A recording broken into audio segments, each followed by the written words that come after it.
Laken Riley murder trial. Prosecutors say that the Laken suspect in fought. She fought for her life. She fought for her dignity. I don't want to tell you yes or no because I don't have names. I don't know who anybody is.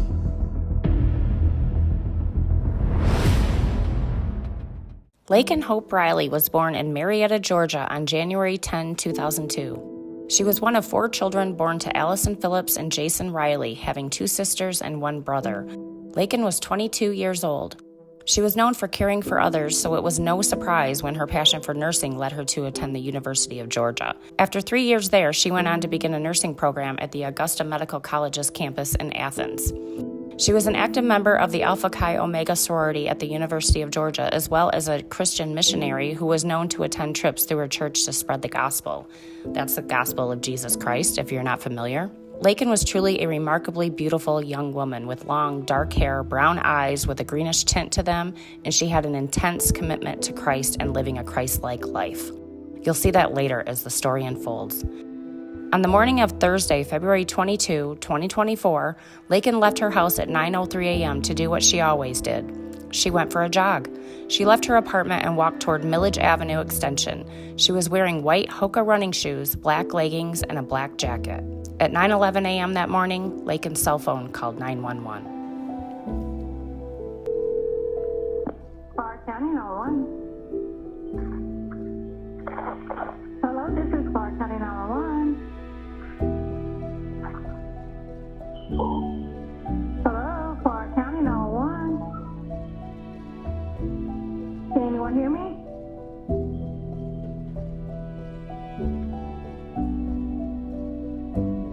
The caller hung up. At 9:12 a.m., 911 dispatch returned Laken's call twice. The calls were never answered. Sadly, Laken had used the SOS option on her phone for help. Laken had a close relationship with her mom and would call her on her morning runs. At 9:06 a.m., when Laken's mom, Allison, didn't hear from her, she called her 3 roommates. If you remember, Laken had recently switched colleges because she wanted to pursue her nursing degree, but she still lived with those same 3 roommates at the University of Georgia. Those 4 roommates were close enough and mindful enough that they shared their location with each other using Find My Friends. So naturally tech-savvy, they immediately started checking their phones for her location, calling her phone, checking the Ring camera, texting her. But they didn't get an answer, and they noticed that her location wasn't moving. At 11:31 a.m., Laken's roommates left their house to look for Laken at the intramural fields running trails. As they scoured the area tracking her location, they found one of her AirPods located between the holding pond and Lake Herrick, but they didn't find Laken. At 12:05 p.m., Laken's roommates called UG PD to report Laken is missing. 12:05, February 22, 2024. Mercy, please. This is Jed. Hi, we're calling because our roommate went out for a run at 9. He usually runs like through Lake Herrick behind grad housing, and we haven't heard from her. And we all just got like service back, so we don't think it has anything to do with the outage. We went to go look to where her last location was, and all we found was an AirPod. Okay. Hold on one second for me. Okay. The police responded immediately. Sergeant Kenneth Maxwell was the first responding officer. At 12:37 p.m., he found Laken unconscious and not breathing in a wooded area 65 feet off the main trail. He found her hidden under a tree, covered by twigs and leaves. He noticed immediately that not only was her head severely injured, but her clothes had been pulled up, exposing her chest, and her running tights were pulled down enough that he could see her underwear. He began CPR. The EMS and fire department showed up to assist, but it was too late. She was cold, and she was dead. His body cam audio revealed his horrific findings just 30 minutes after the 911 call was received. Trigger warning, my friends.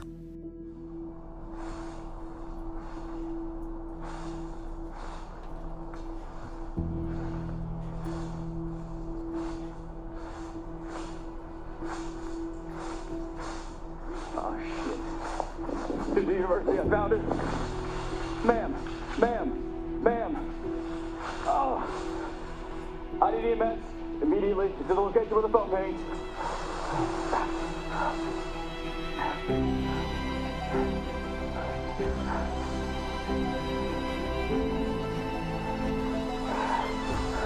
Ma'am. She's down, she's not breathing. Potentially very dead.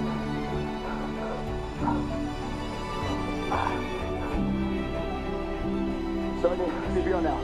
1, 2, 3, 4, 5, 6, 7, 8, 9, 10, 11, 12, 13, 14, 15, 16, 17, 18, 19, 20, 21, 22, 23, 24, 25, 26, 27, 28, 29, 30.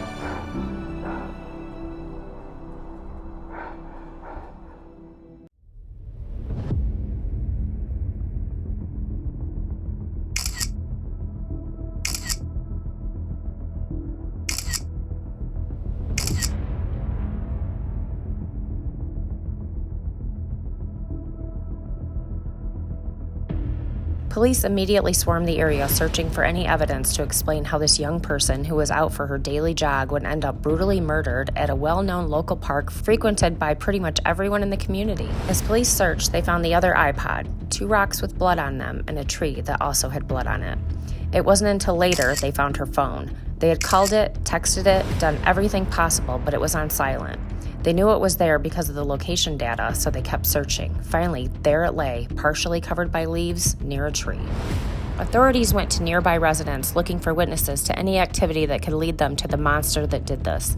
They were also looking for ring camera footage or any other surveillance video that could help in the manhunt, and there was plenty of footage. Video surveillance showed a man putting something in a dumpster and then something else in a bush nearby that dumpster minutes after the 911 call.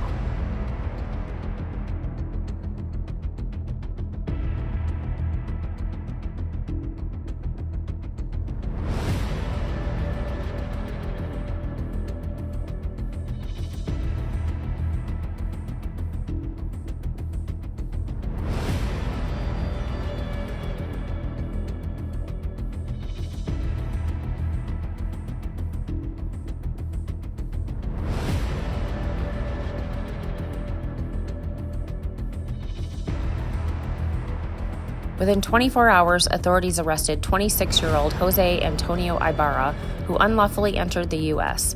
Coming from Venezuela, Ibarra arrived in El Paso in December of 2022. He was then bussed into New York. After several stints of crime, he would come to live near the university. Jogging trails near his apartment. The officers are seen asking him about scratches and bruises on his arms and face. Just this month, November 2024, Jose Ibarra went on trial for taking the life of Laken Riley. Some of the most heartbreaking evidence revealed was that of her Garmin watch that she would wear on her runs. The details showed that she was running 7-minute miles when she suddenly stopped in her tracks. The Garmin showed her sporadic heart rate as she was clearly being dragged off of the running trail and ultimately fighting for her life. Finally, the Garmin showed that her heart stopped at 9:28 a.m. Her fight with Ibarra was a long and fierce 17 to 18 minutes. Countless witnesses were called by the prosecution, including Laken's roommates, law enforcement from the University of Georgia campus, local law enforcement, and testimony from the Georgia Bureau of Investigation. Police had gone dumpster diving for the contents Ibarra dumped into the dumpster, as well as the contents he tried to hide in the bushes.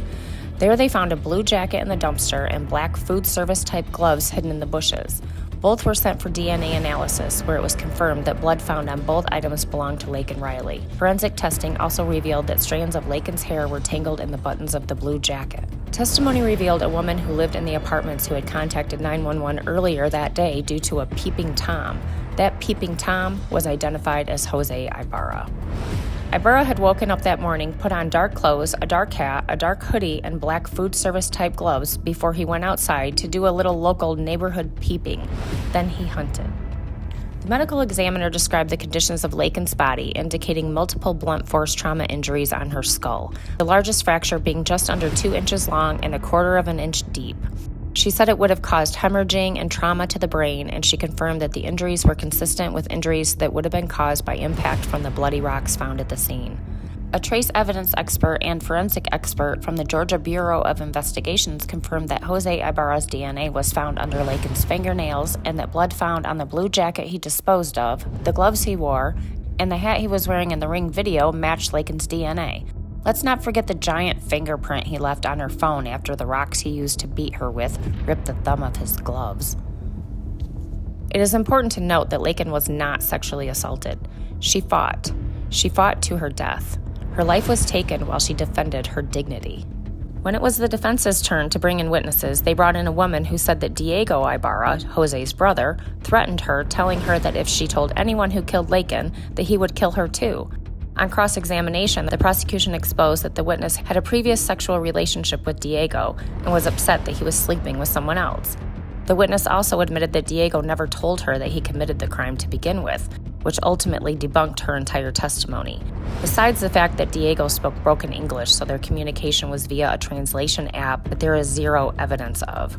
Apparently, their broken English, broken Spanish didn't stop them from their sexual relationship, though. On day 4 of the trial, the judge heard closing arguments from both parties and announced that he was prepared to make a ruling. Jose Ibarra waived his right to a jury trial, so the judge was the sole person making the ultimate determination on the case. He took a quick recess and, upon returning to the courtroom, found Jose Ibarra guilty of all 10 counts, which consisted of 4 counts of and a slew of other disgusting crimes. Not only was the judge ready to give his ruling, but he was also prepared to sentence Ibarra. He recessed again before returning to the court and hearing the heartbreaking victim statements from Laken's family and friends. Her stepdad read a letter to the judge that he found in Laken's journal that had been written just weeks before her death. It was a letter to her future husband. Listen. Well, I can stand here and try to tell the world the things that made her such a wonderful person, as well as the many things we have all been robbed and deprived of. I think one of her last journal entries dated 12/17/23 says it best. So here we go. To my future husband. As silly as I feel writing this, my old small group leader once recommended it, so here I am. To my future husband, I want you to know that I'm thinking about you. I'm working every day to become the best wife I can be. By working through my current relationships to best prepare me for ours and our kids one day. I'm focusing on God and what He defines as a faithful Christian life, and so that I can best embody those characteristics. I pray that you know that it is with my full faith and trust in God that I know this relationship has been handcrafted by Him. I pray that we continue to glorify the Lord, prioritize Him in every aspect of our lives, and raise our family, our future family, to be God-fearing Christians as well. I pray God is the center of our relationship as it is a gift from Him. I thank Him for you before I even know you. And can't wait to love you in the best way I know how for the rest of our lives.